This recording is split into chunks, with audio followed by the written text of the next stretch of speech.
तो गाइज़ आज मैं आपको अपनी बाइक NS 160 BS6 के साथ एक हो रही छोटी सी प्रॉब्लम के बारे में बताने वाला हूं। तो गाइज़ इस बाइक की अभी रिसेंटली सेकंड सर्विस डन हुई है, तो उसके बाद से मेरे को ये प्रॉब्लम आ रही है। तो गाइज़ प्रॉब्लम इसकी बैक साइड से आ रही है, कहीं से बहुत गंदी सी नॉइस आ रही है। मैं आपको अभी वीडियो डाल दूंगा। गाइज़ अभी आप इसकी नॉइस सुन लो कि कैसी नॉइस इसमें से आ रही है। बहुत इरिटेटिंग सी नॉइस है एंड काफ़ी प्रॉब्लम आती है बाइक राइड करते हुए।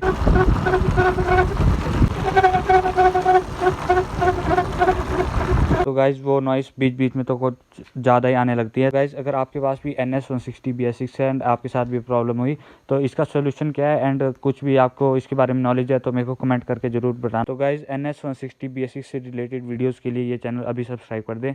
आपको इस चैनल पर इसके रिलेटेड सारी वीडियोज़ मिल जाएगी। Thank you so much for watching.